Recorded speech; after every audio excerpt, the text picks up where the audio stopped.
Introducción a la teología sistemática y vamos entonces a ver este tema, la inmutabilidad de Dios. La inmutabilidad de Dios. Este va a ser nuestro bosquejo el día de hoy. 4 puntos vamos a estar viendo. Número 1, ¿qué es la inmutabilidad de Dios? Número 2, la inmutabilidad de Dios en las Escrituras. Número 3, objeciones a la inmutabilidad de Dios. Y número 4, explicaciones de pasajes sobre el arrepentimiento de Dios. Ese va a ser nuestro bosquejo. Vamos a ir entonces punto por punto y vamos a comenzar ahora. Número 1, ¿qué es la inmutabilidad de Dios? ¿Qué es la inmutabilidad de Dios? Eso es lo que vamos a estar desarrollando primero. Mire lo que dice Santiago, capítulo 1, versículo 17. Toda buena dádiva y todo don perfecto desciende de lo alto, del Padre de las luces, en el cual no hay mudanza ni sombra de variación. Dice Santiago aquí, y es uno de nuestros textos base cuando hablamos de la inmutabilidad de Dios, entre muchos otros textos de las Santas Escrituras, pero aquí dice Santiago, ¿verdad? Que en Dios no hay mudanza y que en Dios no hay sombra de variación. Primero que nada, hermanos, aclarar que desde nuestra perspectiva humana, el cambio es parte de nuestras vidas. Nacemos, crecemos, envejecemos y morimos. Esa es, ahora sí que, como decía la película del Rey León, el ciclo de la vida, ¿no? Y los años, hermanos, pasan muy rápido, pasan como de rayo, de hecho, ¿no? Cuando uno es niño, los tiempos se hacen como muy largos, uno siente como que, uy, los días son eternos, las semanas más, los meses, pues todavía peor, y no se diga los años, ¿no? Uno tiene ansia por ser mayor, etcétera. Realmente, pues en la perspectiva de niño, como que uno no ha aprendido a medir el tiempo, quizás porque tiene uno pocas responsabilidades y se dedica uno más al descanso y otras cosas. La realidad es que cuando uno va creciendo, uno comienza a darse cuenta que el tiempo pasa muy pronto. El cambio es constante en nuestra naturaleza humana y en todo el mundo natural que nos rodea. De hecho, un pensador eh, que se llamaba Heráclito de Éfeso decía algo muy sabio con respecto a cómo cambia todo lo que nos rodea y decía él, no se puede pisar el mismo río dos veces. Y eso porque usted sabe, ¿no? Todos aquellos que hemos estado a la orilla de un río y que entramos al río y ponemos nuestros pies adentro, el agua está corriendo y no se detiene pues ni por un segundo, ¿no? Excepto allá en Jericó, cuando se detuvieron las aguas para que cruzara el pueblo, cuando comandaba Josué al pueblo, que es un milagro extraordinario y sobrenatural. Lo natural en sí es que el río se mueve constantemente y el agua, la arena, las piedras, todo lo que arrastra estas, pues está moviéndose constantemente. De hecho, nosotros mismos ya no somos los mismos a cada segundo que pasa. Perdemos tiempo de vida, perdemos células muertas en nuestra piel, este, cambiamos constantemente. Y aquí me gustaría lanzar una pregunta a los que están ahí en la clase. Y la pregunta sería, ¿esto de cambiar puede ser visto como bueno o como malo? Esta situación de cambiar, ¿hasta qué punto es buena? ¿Hasta qué punto es mala? Si nos ponemos a filosofar un momento, hermanos, podríamos decir que por un momento sería bueno parar el tiempo y no cambiar más. Yo creo que especialmente los que ya llegamos a cierta edad quisiéramos tener este don, ¿no? De poder parar el tiempo. Pero la realidad es que la perspectiva de no cambiar nunca sería horrible, porque nos atraparía en nuestras vidas limitadas e imperfectas, ¿no? A mi edad considero que todavía hay muchas cosas que me gustaría aprender y conocer si yo me quedara atrapado en el tiempo y no sujeto a ningún cambio, de alguna manera me beneficiaría en algún sentido porque no seguiría quizás envejeciendo y acercándome a la muerte, pero por otro lado me atraparía en una situación en donde no podría mejorar ya más en ningún sentido. Entonces, no sé ustedes qué opinan al respecto, si esta situación del cambio es más bueno o más malo. La realidad es que independientemente de nuestra opinión de si es bueno o si es malo, no lo podemos evitar. El cambio vendrá y es parte de nuestra naturaleza. Como nosotros tenemos entonces, hermanos, este entendimiento de lo que es el cambio, este entendimiento de lo que es el tiempo, de repente nos puede costar un poco, hermanos, entender la inmutabilidad de Dios. Y quise traer una definición, que esta definición es una especie como de híbrido que hice ahí, de varias definiciones y de varias cosas que entendí, y traté de poner una definición que abarcara de alguna manera lo más posible la inmutabilidad de Dios. Ahí se las pongo. Dice así, dice, inmutabilidad divina quiere decir que Dios no cambia en su esencia.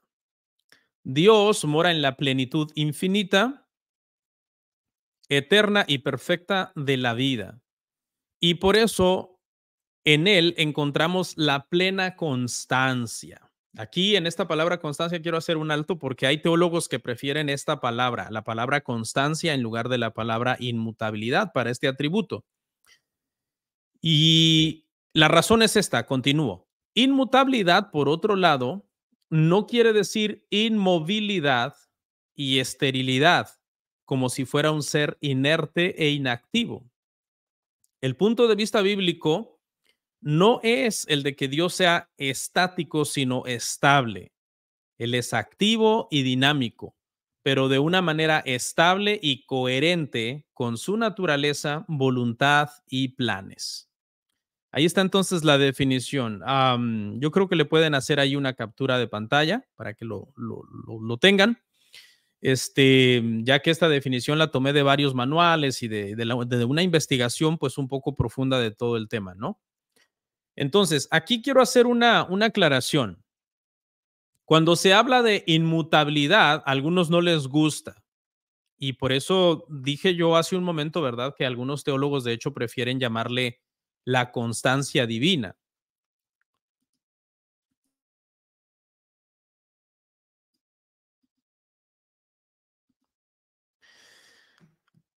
¿Por qué le prefieren llamar a algunos constancia divina? Porque algunos entienden que el término inmutabilidad pinta a Dios, aún sin querer, como si Dios fuera una especie como de piedra, un ser como que no reacciona a nada, como que nada lo mueve.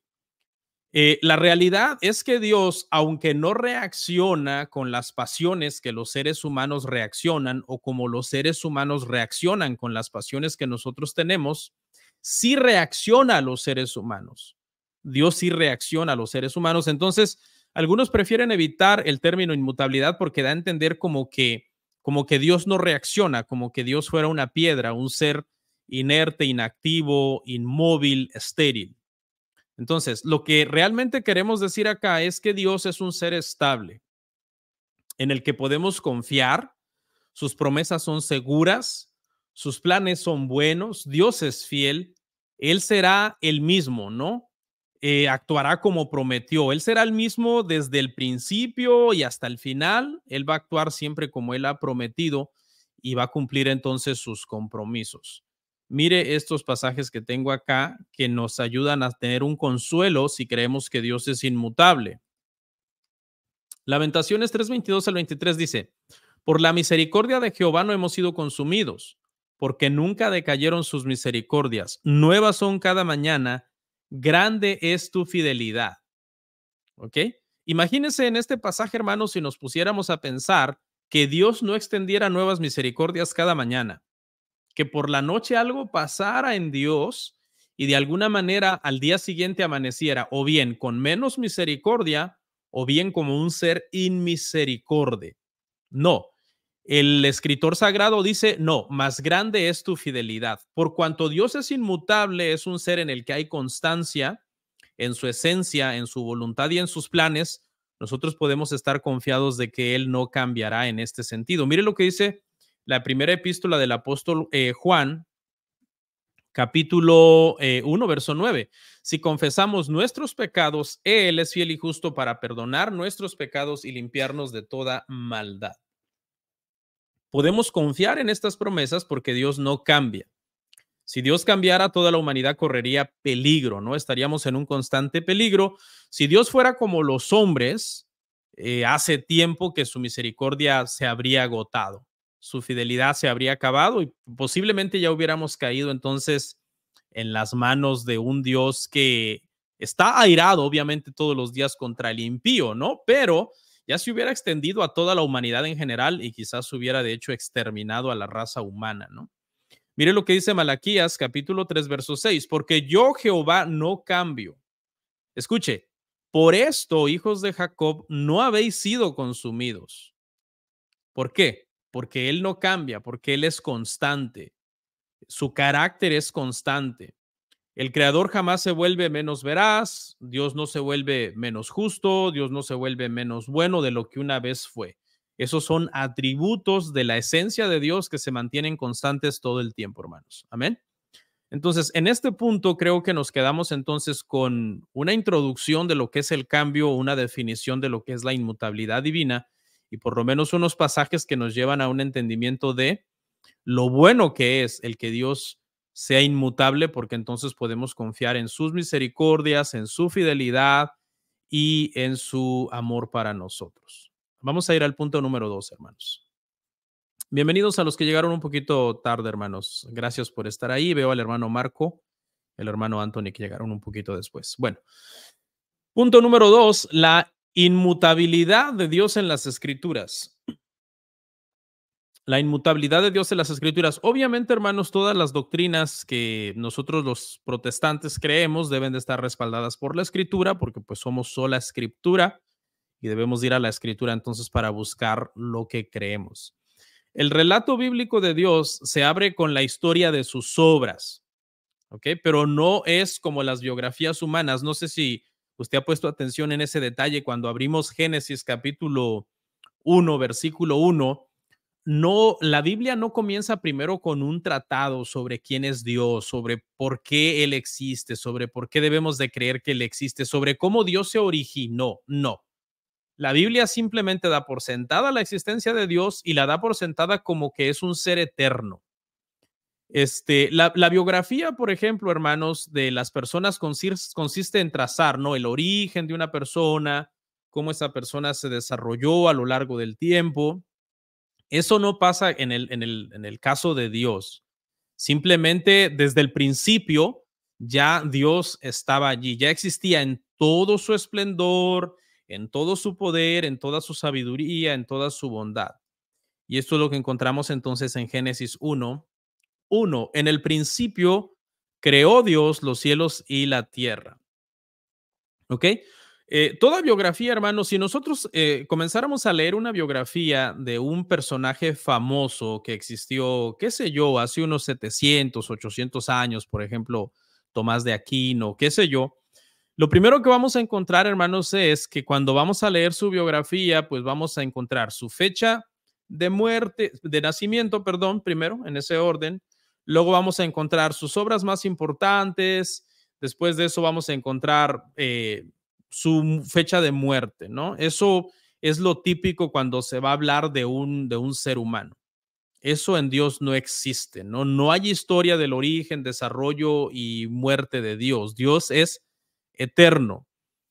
Su acto de creación hizo el mayor de los cambios para el mundo, pues trajo de la nada todo lo que nosotros conocemos, ¿no? Ex nihilo. Hubo un cambio en el mundo, pero ese cambio no trajo ningún cambio en Dios mismo, en su esencia. Es verdad que hubo un cambio en su relación con todo lo que él creó y eso es algo que vamos a ver más adelante. Creo que entender eso es bien importante para entender a cabalidad la doctrina de la inmutabilidad divina. Pero En este punto lo que queremos decir entonces es que la obra de la creación no cambió al creador, ¿no? Su gloria, su amor, su voluntad permanecen igual desde antes que las cosas existieran. Eso es lo que nos atestigua el Salmo 92. Dice, antes que naciesen los montes y formases la tierra y el mundo, desde el siglo y hasta el siglo, tú eres Dios. ¿Ok? La inmutabilidad de Dios entonces está estrechamente relacionada con su eternidad. Hay varios atributos de Dios, hermano, que están intrincados uno con otro, bastante, ¿no? Cuando estuvimos hablando, por ejemplo, de la autoexistencia de Dios, está relacionado con la independencia total de Dios, con la eternidad de Dios, y ahora viene también, entendemos que la inmutabilidad de Dios está relacionada con su eternidad. Su naturaleza divina permanece para siempre, por tanto, Él no cambia.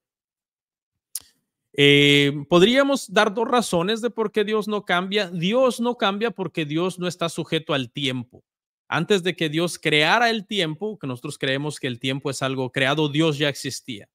Otra razón por la que Dios no cambia es porque Dios no es materia, Dios es espíritu. Antes de que Dios trajera todo a la existencia, el mundo material, Dios ya existía también. Dios habita entonces fuera de la dimensión tiempo, fuera de la dimensión materia en que nosotros pues estamos acostumbrados a que todo se desenvuelve. Entonces Dios es eterno. Dios no puede incrementarse en nada. Dios no puede ser mejor en 1000 años de lo que es hoy, ¿no? Él ya es perfecto. Dios tampoco puede disminuirse. Si Dios disminuyera en un grado, en algún sentido, en su carácter, pues obviamente dejaría de ser Dios. Las criaturas somos mutables, como estuvimos comentando hace un momento, pero el Creador es inmutable en su ser y siempre lo será. Lo que Dios fue desde el principio, lo que Dios es hoy, es lo que Dios siempre será. Mire lo que dice el Salmo 102, versículo 26 y 27. Ellos perecerán, mas tú permanecerás, y todos ellos como una vestidura se envejecerán, mas como un vestido los mudarás y serán mudados, pero tú eres el mismo y tus años no se acabarán.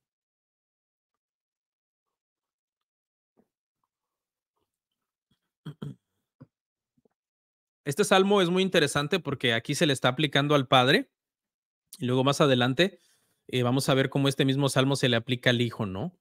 Y aquí está hablando de la inmutabilidad del Padre. Y mire lo que menciona aquí, ¿no? Objetos estables, como por ejemplo la tierra bajo nuestros pies es estable. Aparte de los temblores, obviamente, ¿no? Especialmente para los que viven en la Ciudad de México. Pero la tierra en sí es estable. Yo ya tengo varios años de edad, para no decírselos, y siempre la tierra ha estado debajo de mis pies, es muy estable y así ha estado por milenios, debajo de los pies de los hombres.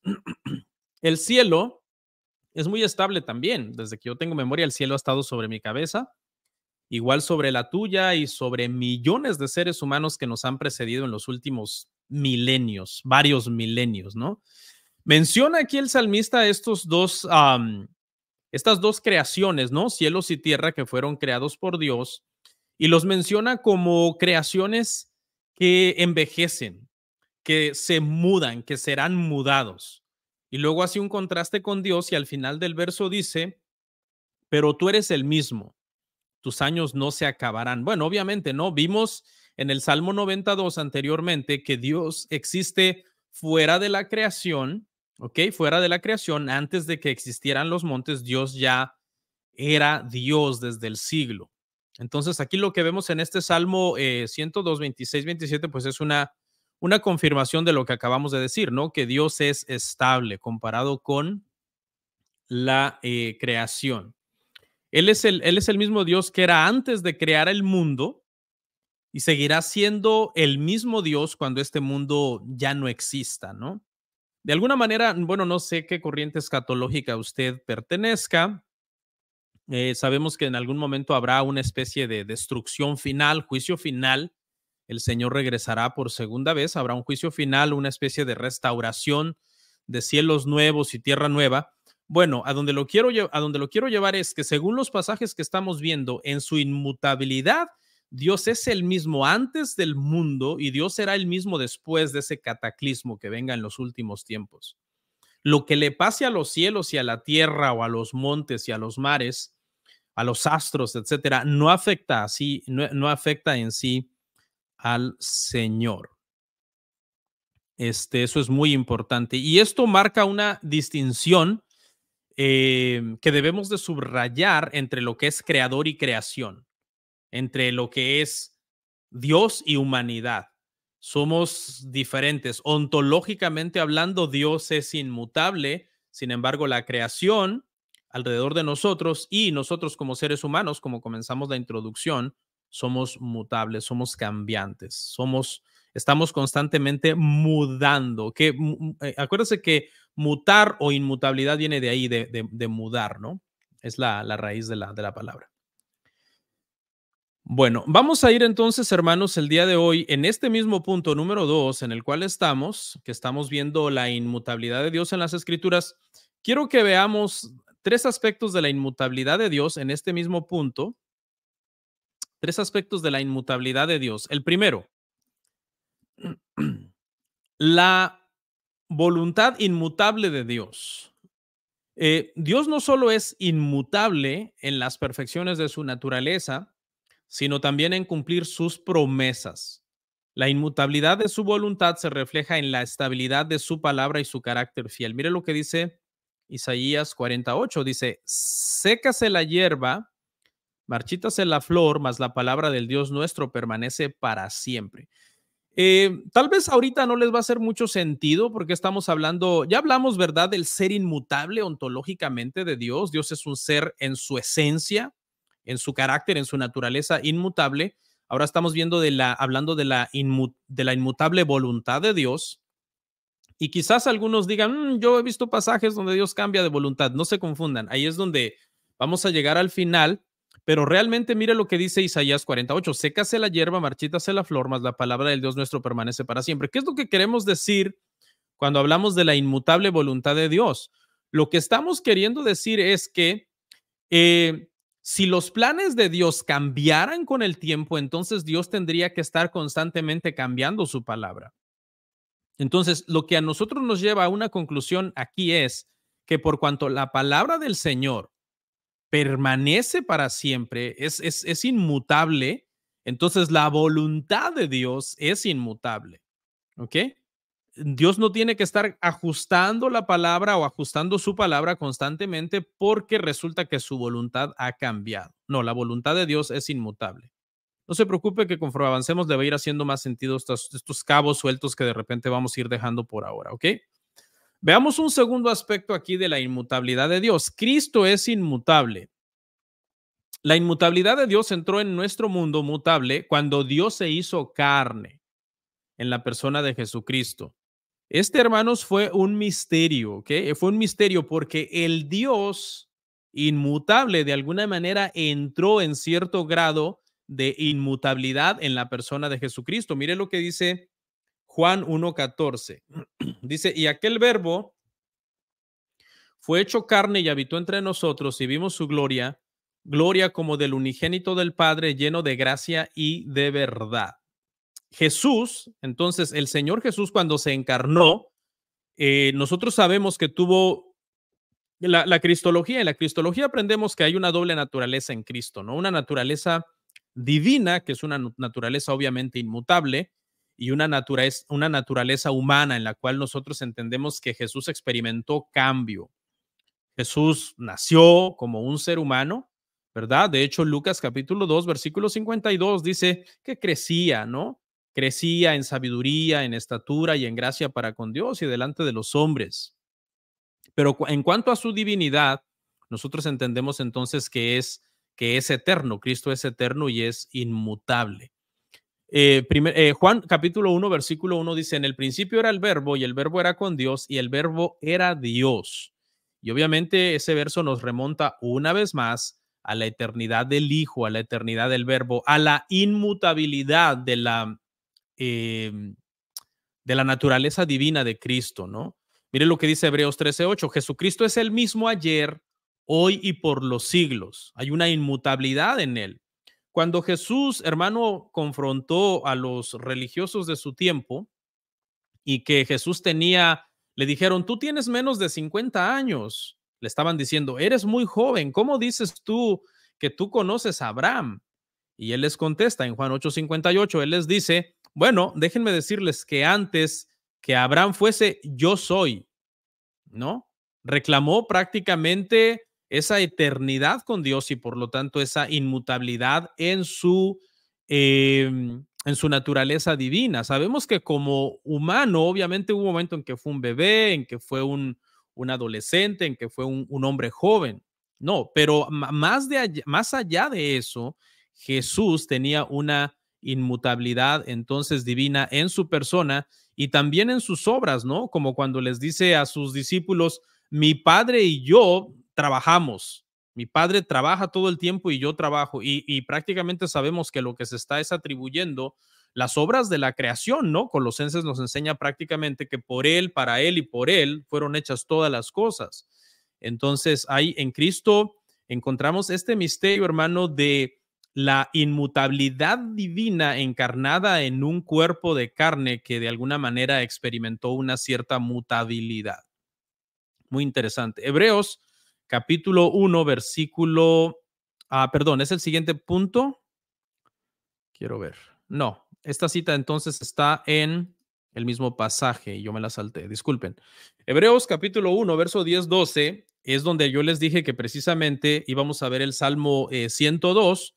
El autor de Hebreos, cuando cita aquí este pasaje, está refiriéndose al Salmo que ya habíamos visto, en donde se le estaba atribuyendo la inmutabilidad al Padre, pero ahora aquí vemos al autor de Hebreos en esta adoración, en esta doxología, adorando a Cristo, citando el Salmo 102, verso 25 al 27, pero ahora entonces igualando a Cristo con el Padre en esencia. Y dice, y tú, oh Señor, en el principio fundaste la tierra y los cielos son obra de tus manos. Ellos permanecerán, mas tú, ellos perecerán, mas tú permaneces.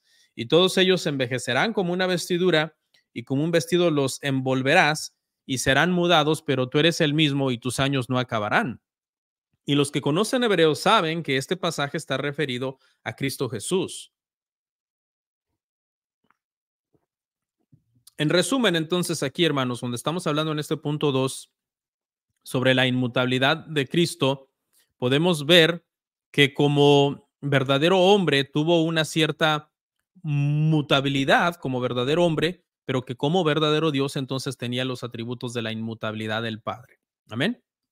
Vamos a ver entonces el tercer aspecto que estamos viendo aquí de la inmutabilidad de Dios en las Escrituras. Y el tercer aspecto es las relaciones de Dios y la inmutabilidad. Y este punto es bien importante, hermano. ¿Ok? Las Sagradas Escrituras nos enseñan que Dios no cambia en su ser, ni en su voluntad, ni en sus planes. Creo que eso ya lo hemos establecido con todos los pasajes que hemos visto. Pero las escrituras sí atestiguan de alguna manera que las relaciones de Dios cambian. Las relaciones de Dios cambian. ¿Ok? Si a alguien le está haciendo un poco de ruido esta declaración, no se preocupe, trataré de que nos quede clara y no surja ninguna confusión. Por ejemplo, Dios tiene relación con la naturaleza en este mismo instante, ¿verdad? Dios manda la lluvia, Dios alimenta a las aves, Dios sostiene a los planetas sobre sus órbitas, sobre los cuales están girando. Pero, hermanos, esa relación de Dios con la creación no existía antes que la creación existiera. Es decir, la creación no cambió al creador, ontológicamente hablando, en su ser, en su voluntad y en sus planes, pero hubo un cambio en la relación del creador con su naturaleza. ¿Ok? Eso mismo pasa también con la humanidad. Dios tiene relaciones de amor con la humanidad que no existían antes de que Dios creara a la humanidad.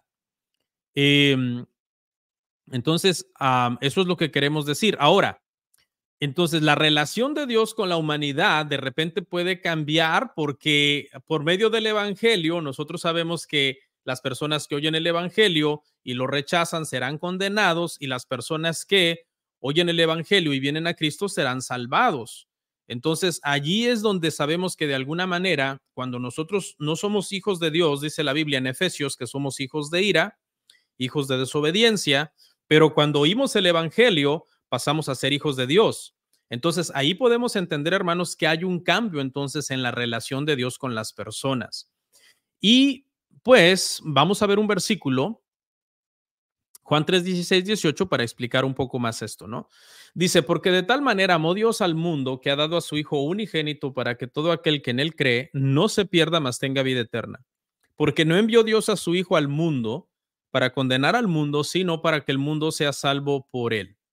El que cree, perdón, el que en él cree no es condenado, pero el que no cree ya ha sido condenado porque no ha creído en el nombre del unigénito Hijo de Dios.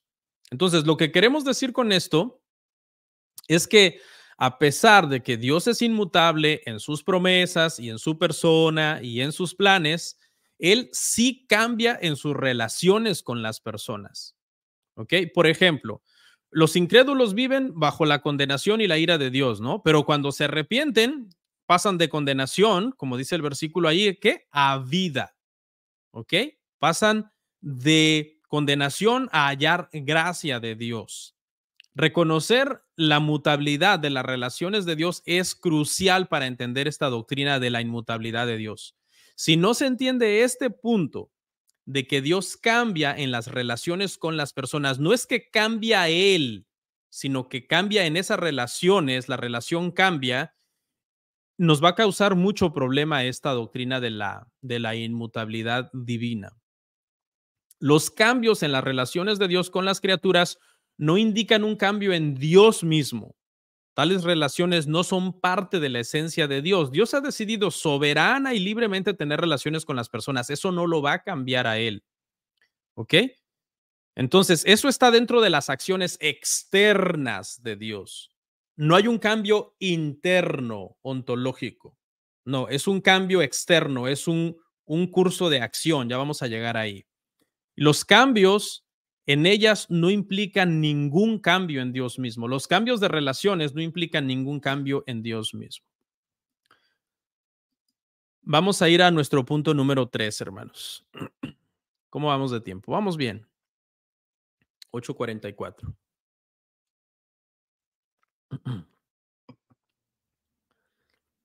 Ok, en estos dos puntos, hermano, entonces es donde vamos a hacer una especie como de papel de abogado del diablo, ¿no? Tratar de cuestionar un poco la inmutabilidad para de alguna manera que nos quede un poco más clara. Y no se preocupen que al final tenemos todo un tratado sobre aquellos pasajes que hablan del arrepentimiento de Dios para aquellos que están pensando en eso. Ok, acá voy a hablar por lo menos de tres posibles explicaciones al tema de cuando se cuestiona la inmutabilidad de Dios, ¿no? Porque aparecen por ahí ciertas declaraciones en las escrituras que nos podrían llevar como a cuestionar esta doctrina.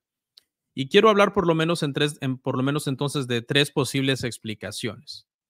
La primera, algunos creen que deben entenderse como antropomorfismos.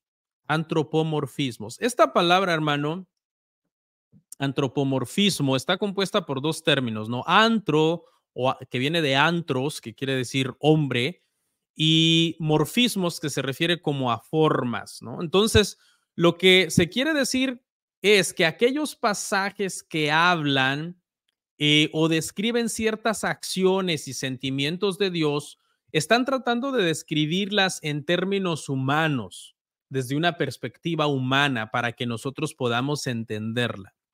Aquí se incluyen entonces algunas representaciones donde aparentemente Dios está experimentando dolor o está experimentando arrepentimiento, tristeza, luto, lamento, etcétera. Algunos dicen entonces bajo esta premisa número 1 que deben de entenderse como antropomorfismos. Acuérdese, hermano, que como Dios es un ser de otra naturaleza y nosotros somos un ser de una naturaleza distinta, entonces para que nosotros, que somos de una naturaleza humana, finita, podamos entender el lenguaje de Dios, tenemos que hacerlo en un lenguaje humano. Y eso es lo que quiere decir este punto, ¿no? Es un antropomorfismo. Se están describiendo acciones y sentimientos de Dios en términos humanos, para que nosotros lo entendamos. Otra explicación es, otros dicen que lo que parecen cambios en la forma de pensar pueden ser nuevas etapas en el desarrollo del plan de Dios. Este me pareció muy interesante, sinceramente. Un ejemplo de esto es el ofrecimiento de la salvación a los gentiles. Aunque nosotros sabemos que Dios estaba salvando gentiles desde el principio, desde que le dio la ley, etcétera, a Israel, Dios estaba salvando gentiles ya, eh, no formaba como parte clara de un plan claramente como establecido, ¿no? Entonces, lo que representó ya en el Nuevo Testamento fue como una especie de entendimiento nuevo de este plan. De hecho, Efesios llama esto un misterio que estaba escondido en el Antiguo Testamento sobre cómo se salvarían los gentiles. Ahora Pablo lo revela y Pablo dice, bueno, es en Cristo, la salvación es en Cristo, por medio de la fe en el Mesías que había de venir. Entonces aquí es muy importante, hermanos, aclarar que no es un nuevo plan, solo es una nueva etapa del mismo plan. Dios tenía su plan ya desde el Antiguo Testamento de salvar a los gentiles, estuvo salvando gentiles. En el Nuevo Testamento es el mismo plan, salvar gentiles, pero ahora es entonces el desarrollo o el descubrimiento de una nueva etapa, pero del mismo plan. Es muy importante tener esto en mente, hermanos, porque acuérdese que Dios no cambia de planes. En la inmutabilidad, hermanos, tienen que entender tres cosas. Número uno, Dios no cambia de planes, Dios no cambia de voluntad y Dios no cambia ontológicamente en su persona, en su naturaleza, en su esencia. Lo que vimos anteriormente es que cambia en sus relaciones con las personas. ¿Ok?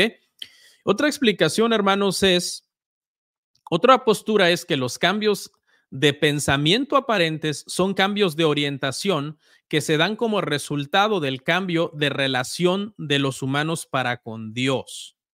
¿Ok? Repito esta, me pareció un poquito enredada, la repito.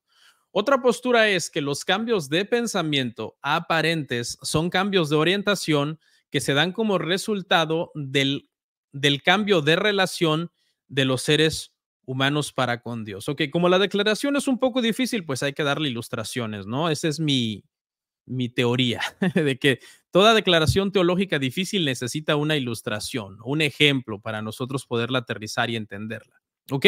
Entonces, repetimos, son cambios aparentes de pensamiento y la razón es porque las personas han cambiado en su relación con él. Por ejemplo, Adán estaba en un estado perfecto, ¿no? Con Dios. Estaba todo bien. Cuando Adán pecó, Adán cambió, ¿sí? No es Dios el que cambió, sino que fue Adán el que cambió. Y esto produjo un disgusto en Dios, ¿ok? No cambió el plan de Dios, no cambió la voluntad de Dios, no cambió la naturaleza de Dios. Lo que cambió de alguna manera fue su relación, cómo se comenzó a orientar esa relación entonces con Adán. Ya usted sabe lo que pasó, ¿no? El Señor profirió la maldición sobre la serpiente, la mujer, el hombre, la tierra en general, etcétera. ¿Quién cambió allí? Diría alguien. Ahí cambió Dios. No, Dios no cambió. La teología enseña que quien cambió fue Adán. Adán pasó de un estado de inocencia a un estado de, de estar caído, de estar caído. ¿Ok? Ahora, veamos esto, pero a la inversa. Adán pasó de un estado de inocencia a un estado pecaminoso. Ahora veamos, hermanos, al pueblo de Nínive, que pasa de un estado pecaminoso a un estado de arrepentimiento. ¿Ok? Esto también funciona entonces a la inversa. Dios mandó a Jonás a predicar a Nínive y les dijo en Jonás 3:4, en 40 días Nínive será destruida. Pregunta, ¿esta advertencia incluía una oportunidad para el arrepentimiento? Sí.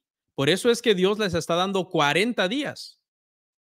Si no hubiera estado incluida dentro de la advertencia la oportunidad de arrepentimiento, Dios hubiera exterminado inmediatamente a Nínive. Pero en esos 40 días el pueblo se arrepintió. ¿Quién cambió allí? ¿Dios cambió o Nínive cambió? Bueno, quien cambió fue Nínive. Ahora, lo único que cambió de Dios para con Nínive fue su relación con ellos. fue su relación para con ellos, ¿no? La relación de Dios con ellos cambió, Dios no cambió. Dios los amenazó con la destrucción, ellos se arrepintieron y Dios los perdonó. ¿Ok? La postura teológica, hermanos, en este punto número 3 es que Dios no cambia, las personas cambian. Ahora, cuando las personas cambian, la relación de Dios, que no afecta su voluntad, ni sus planes, ni su ser ontológico, no cambia.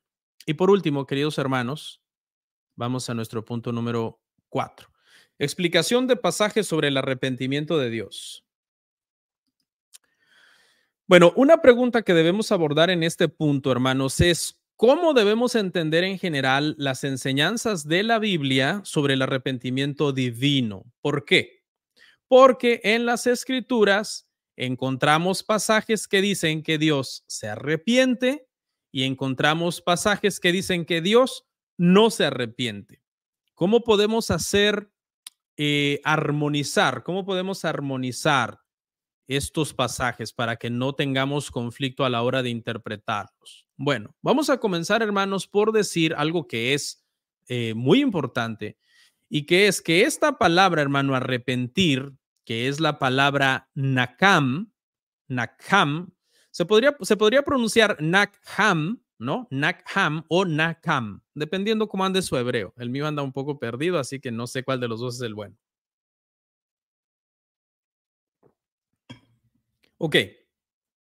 Lo primero que tenemos que aclarar, hermanos, es que cada vez que encontramos en las escrituras la palabra arrepentirse, es esta palabrita hebrea, por lo menos en el Antiguo Testamento. Pero resulta, hermanos, que por lo menos en la Reina Valera de 1960, que es la que yo uso, a veces los traductores la tradujeron de una manera y a veces la tradujeron de otra manera. Por ejemplo, esta palabra puede significar también consolar. Aquí quiero hacer una aclaración antes de avanzar. Quiero hacer la aclaración que voy a dar varias citas, no las voy a poner, pero las voy a citar de la NBI, de la Nueva Versión Internacional, y es que, aunque la Reina Valera tradujo todo el tiempo arrepentir, una mejor traducción sería la que yo les voy a dar de la NBI. Por ejemplo, la palabra consolar es la palabra nakam, Salmo 23:4. Aunque ande en valle de sombra de muerte, no temeré mal alguno, porque tú estarás conmigo. Tu vara y tu callado me infundirán aliento. Aquí, hermano, la frase me infundirán aliento, que habla de consuelo, es la palabra nakam. Nakam o Naham. ¿Ok? ¿Cómo la tradujeron acá? No la tradujeron como arrepentimiento, simplemente la tradujeron en el sentido de consuelo. Número 2, compasión. Cuando esta palabra se traduce por compasión, también se puede traducir por compasión la palabra Naham. Jueces 21:6. Y los hijos de Israel se arrepintieron a causa de Benjamín su hermano y dijeron, cortada es hoy de Israel una tribu. Aquí, hermanos, la Nueva Versión Internacional la tradujo afligieron, ¿ok? La tradujo afligieron, donde dice, y los hijos de Israel se arrepintieron, aquí la tradujo como se afligieron. Es la misma palabra nakham, ¿ok? Que no se traduce entonces aquí en la Reina Valera como arrepintieron, pero en la NBI no se tradujo así, sino que se tradujo como afligieron. Por último, la tercera, también se puede traducir esa palabra nakham como volverse o cambiar el curso de acción. La vamos a ver ahí en el Salmo 110, 4. Juró Jehová y no se arrepentirá. Tú eres sacerdote para siempre según el orden de Melquisedec. En la NBI, hermanos, que yo les dije que no las traje, pero que solamente se las iba a decir cómo la tradujeron ellos, esta palabra nakham, que es la misma, yo las estuve checando en la Strong para estar seguro, es la frase cambiar de parecer, cambiar de parecer. ¿Ok? Entonces, mientras que la Reina Valera casi siempre la traduce como arrepentirse, solamente en el Salmo 23:4 la tradujeron como infundirán aliento, la misma palabra natham para consolar. Eso es lo que puede de alguna manera en algún momento, hermanos, causar un poquito de controversia en este asunto. Y aquí es donde estoy de acuerdo con la premisa anterior, que hablábamos de que muchas veces, hermanos, son antropomorfismos, es decir, expresiones desde la perspectiva humana, expresiones sobre acciones y sentimientos de Dios desde la perspectiva humana, simple y sencillamente para que nosotros como humanos lo entendamos, hermanos, ¿ok? Entonces, pero tengan en cuenta esto, hermano, no sé si los enredé, espero no haberlo hecho. Doy un repaso rapidito y seguimos al punto que sigue. Naham es la palabra hebrea para arrepentirse y tiene tres acepciones por lo menos que estamos viendo acá, aparte de arrepentir, consolar, compasión, volverse o cambiar de curso de acción. Mientras que la Reina Valera casi siempre la traduce como arrepentirse, excepto aquí en el Salmo 23:4 que la tradujeron infundir aliento, la NBI siempre le busca como la mejor traducción, ¿no? Como por ejemplo, se afligieron en Jueces 21:6 o cambió de parecer en el Salmo 110:4. ¿Ok? Bueno, entonces tengamos esto en mente, hermanos. La Biblia usa este término para hablar de cambios en las relaciones y acciones de Dios hacia las personas, lo mismo que ya hemos venido hablando. ¿Ok? Y ahora vamos entonces a entrar a ver por lo menos los pasajes más populares en este asunto. Veámoslos, tomando en cuenta lo que ya vimos. Génesis 6:6-7. Dice así. Y se arrepintió Jehová de haber hecho hombre en la tierra, y le dolió en su corazón. Y dijo Jehová: raeré de sobre la faz de la tierra a los hombres que he creado, desde el hombre hasta la bestia, y hasta el reptil y las aves del cielo, pues me arrepiento de haberlos hecho. Una lección rápida, así a primera vista, hermanos, de este pasaje, sugiere que de alguna manera Dios llegó a creer que había cometido un error, ¿no? Como si Dios fuera un ser que va aprendiendo en el proceso, como dice la teología del proceso, ¿no? Y que Dios estaba muy contento con haber creado todo, pero luego cuando Adán pecó, como que Dios no lo sabía, Dios se arrepintió. Si uno entiende esa palabra, se arrepintió así, eso es lo que nos diera a entender que Dios se arrepintió, decidió revertir su plan anterior, destruyendo entonces la mayor parte de la raza humana. La mejor traducción, hermanos, aquí para se arrepintió sería se lamentó. Y usted lo puede checar en algunas otras versiones. Sería se lamentó. Esa sería una mejor traducción. Le pesó, le dolió. Y aquí, hermanos, quiero hacer una aclaración cuando hablamos de estos sentimientos y pasiones, ¿no? De dolor, etcétera, porque cuando veamos, si es que vemos la impasibilidad de Dios, no quiero que se confunda, porque mientras que Dios sí reacciona con acciones, no reacciona con las mismas pasiones que reaccionamos los seres humanos. También leemos de Dios que se arrepiente de hacer daño de alguna manera a Israel, cuando Israel lo provocaba a ira y llegaba un momento en que la ira de Dios se encendía y Dios estaba como ya en planes de destruir a Israel. Entonces Moisés intercedía por el pueblo, pidiéndole que tuviera misericordia de ellos y lo hacía desistir. Vamos a ver un pasaje donde también se habla del arrepentimiento de Dios en este contexto. Éxodo 32:12. ¿Por qué han de hablar los egipcios diciendo, para mal los sacó, para matarlos en los montes y para raerlos de sobre la faz de la tierra? Vuélvete del ardor de tu ira y arrepiéntete de este mal contra tu pueblo. Dando a entender aquí prácticamente como que un hombre mortal, falible, débil, está como haciendo entrar a Dios en razón, ¿no? Llamándolo al arrepentimiento. Y pareciera, si uno lee sin entender esta palabra arrepentir correctamente, como que le funcionó, ¿no? Porque mire lo que dice el verso 14, Éxodo 32:14. Entonces Jehová se arrepintió del mal que dijo que había de hacer a su pueblo. Me encantó cómo lo tradujo esta la nueva versión internacional, porque simplemente lo tradujo Dios se calmó, ¿no? Dios se calmó. Y alguien también podría objetar en este asunto y decir, un hombre aconsejó a Dios, un hombre ayudó a calmarse a Dios cuando tuvo un ataque de ira. No, la realidad es que Dios es un ser impasible. Yo creo que sí vamos a tener que ver esa doctrina, si no, no vamos a entender estos versos. Sin embargo, la traducción correcta, que sí es un antropomorfismo, una expresión humana para que nosotros entendamos una acción divina, es que Dios se calmó. Es decir, la ira de Dios se apaciguó, según lo traduce la nueva versión internacional. Veamos otro. Uno que en este caso donde no se arrepiente, ¿no? Dice, Dios no es hombre para que mienta, Números 23:19, ni hijo de hombre para que se arrepienta. Él dijo y no hará, habló y no lo ejecutará. Muchas veces, hermano, torcemos las escrituras por hacer una lectura rápida y aislada del pasaje, porque usted no sé si se acuerda en qué contexto está este pasaje.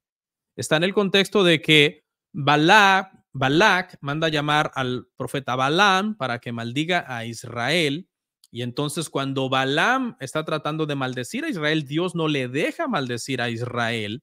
Y es en este contexto que Balaam dice, Dios no es hombre para que mienta, ni hijo de hombre para que se arrepienta. Él dijo y no hará, habló y no lo ejecutará.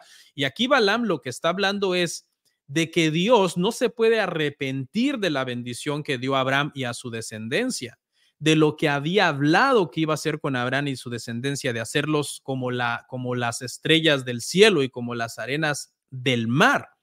Entonces, es ahí a lo que él se refiere.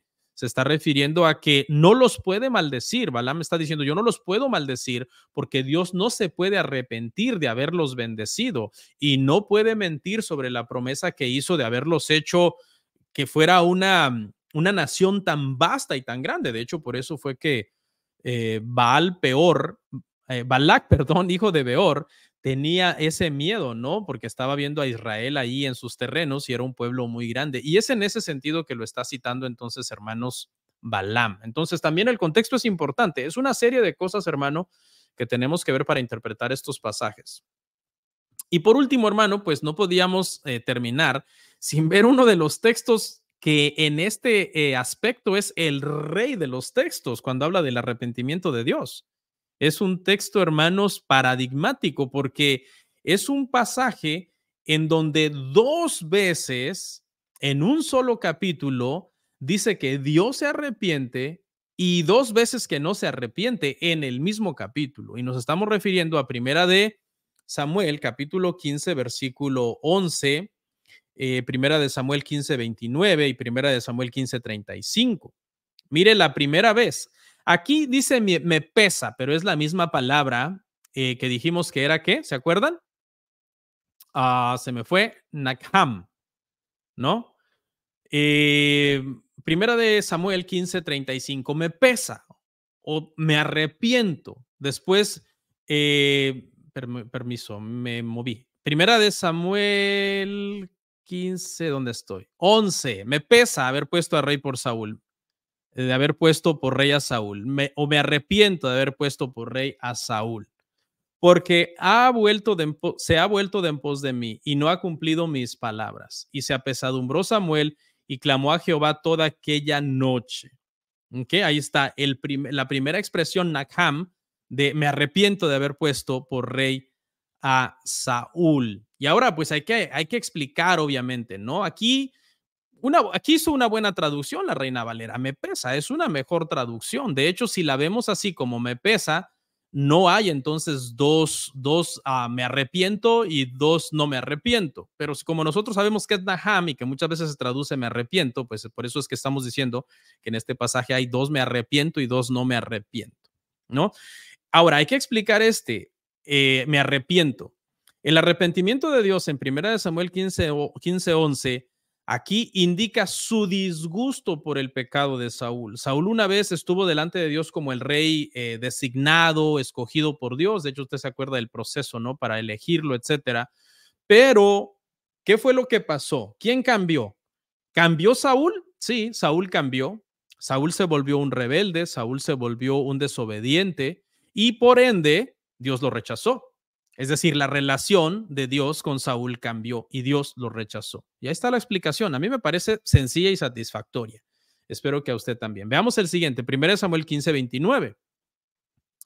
Además, el que es la gloria de Israel no mentirá ni se arrepentirá porque no es hombre para que se arrepienta. Ahora, en primer lugar, vimos arriba que le dolió haber puesto a Saúl por rey, pero ahora lo que quiere decir es que no le pesa quitarlo. ¿Ok? Primera de Samuel 15, 29 está en el contexto, hermanos, como que Samuel, el profeta Samuel está llorando por Saúl, ¿por qué quitaste a Saúl? Etcétera, etcétera. Y esta es como la respuesta de Dios. Además, el que es la gloria de Israel no mentirá ni se arrepentirá. O sea, es decir, ya lo quité y punto.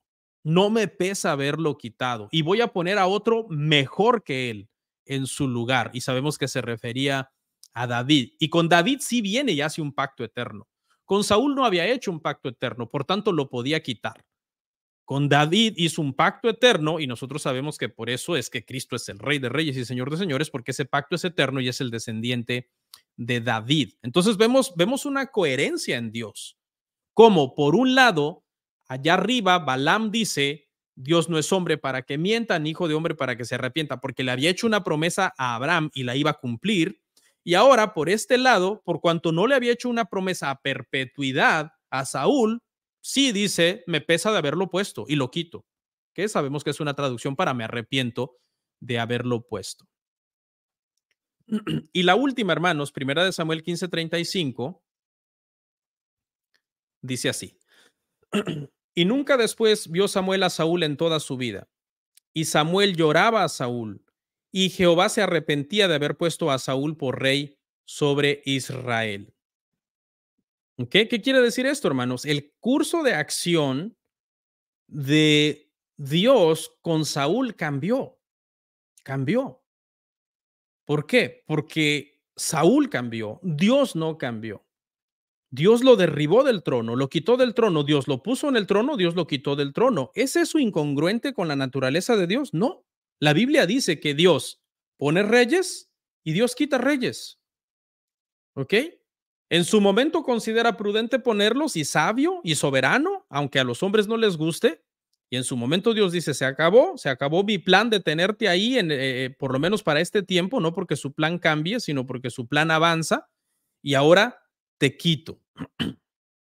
Entonces, todos estos pasajes, hermanos, ya para terminar, del arrepentimiento divino, no es un cambio interno en la esencia, planes y voluntad de Dios, sino un cambio externo en sus actos y relaciones con las personas.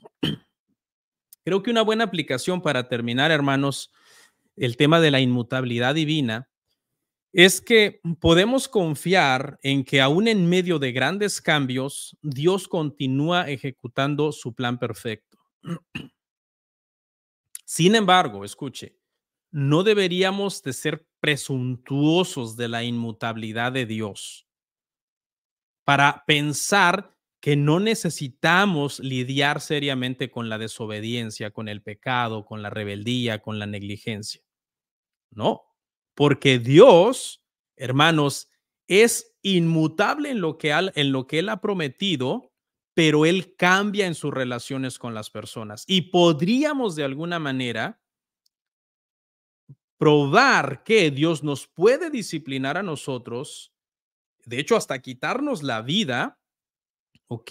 Si por alguna razón nosotros cambiamos para con Él, inclinándonos al pecado, la rebeldía, la desobediencia. Entonces Dios puede traer castigo sobre nosotros, porque en ese sentido su relación cambia para con las personas. Esa fue entonces, hermanos, nuestra clase, la inmutabilidad de Dios.